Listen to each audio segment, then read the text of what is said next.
Hey guys, welcome back. I'm Macon Campbell and this is Macon Stuff.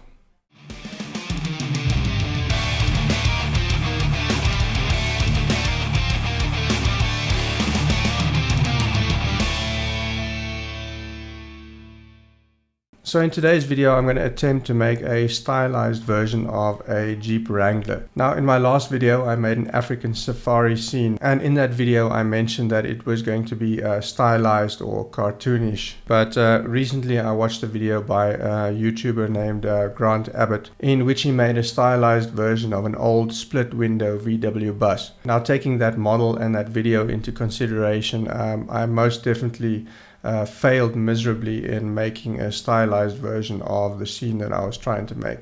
So in this video I'm going to try a little bit harder to nail that specific part of the brief. So basically I'm just going to take all of the proportions and I'm just going to exaggerate them to really make this model look a lot more cartoonish and stylized. So as I did with the last model, I used PureRef to put together some reference images. So this is the basic reference image pack that I put together. I've got most of the views here that I want, some pictures of the interior so I can have a better idea of how I'm going to do that. Now, I'm definitely not going to have as much detail as this. Now usually I would just take this and put it on an external monitor to the side so I have a nice view of my reference. But unfortunately my secondary monitor broke a couple of months ago and I haven't gotten around to replacing it. So I'm just going to open up a window over here, open up that image, let's grab this one, and I'll just have to zoom into them over here. Now before I get started, I'm just going to grab the camera and the light here. Just going to hit M, create a new collection, call it lights and camera, and I'm just going to hide that and then we can get started. Usually I would delete this default cube, but in this case I'm actually going to use this to start off my model. So as with the last video, most of this is going to be time-lapse, but I will add in some voiceovers wherever I think it's necessary. So let's do it.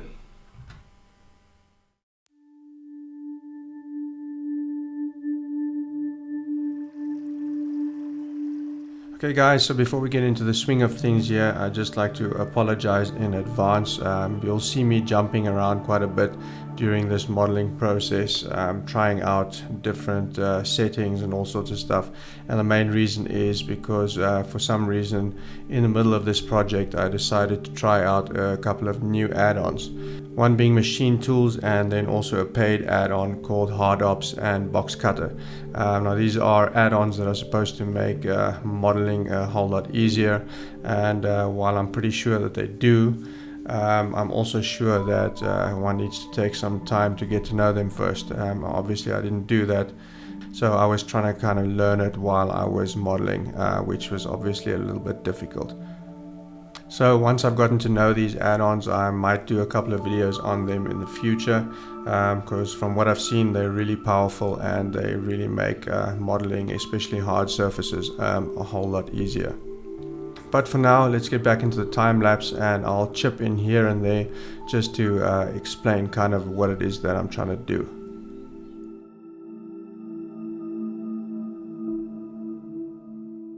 So for a moment here I decided to make the rear wheels bigger and tilt the car forward, but that made it a little bit more difficult to edit because the car was no longer on the global axis. So I decided to level the car out again, and the idea was to go and put that feature in later, but eventually I just left it out and kept the wheels the same size and kept the car level.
You'll see me occasionally adding and removing the subsurf modifier because that usually helps out a lot in showing any issues with your mesh. At this stage I was still planning on using a traditional subsurf workflow, but it was around this point that I downloaded and installed the Hard Ops add-on. Now the workflow for Hard Ops relies heavily on booleans and bevels and creases and such in order to get a similar result as you would get with the subsurf modifier. For this to work properly, you have to approach the modeling process a little bit differently. So it was a bit of a bad idea for me to switch from one workflow to another one mid-project, because the mesh that I had up to this point was not really optimized for use with the Hard Ops add-on. Of course, it could also just be my inability and inexperience in using the product. If you've never heard of Hard Ops before, then you probably don't really understand what I'm talking about. But all I can say is my first experience using Hard Ops was not really a positive one, but that was entirely my own fault.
So this was quite humbling because I hadn't modeled a tire with treads in quite a while, but for some reason I thought that I could just jump in and figure it out. But as you'll see, I was having a ton of difficulties getting the treads wrapped around the tire. So eventually I had to eat some humble pie, and I went back and watched a tutorial on how to do it, and I pretty much deleted everything I had done up to that point, and I started from scratch, and thankfully the second time around it went a lot better. Although I was having a similar problem with my second tire, and I realized that the reason for that was while I was correctly using an object offset to wrap the treads around the tire, I forgot to deactivate the relative offset option in the array modifier, which is why the treads weren't wrapping around the way they were supposed to. But once I deactivated that, that sorted out the problem.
Okay, there we go, guys. That's about as far as I'm going to go with this model. I could spend days adding more detail here, but I think I'm just going to leave it as is. This may not be terribly valuable in terms of a model, but it's definitely priceless in terms of the lessons that I've learned.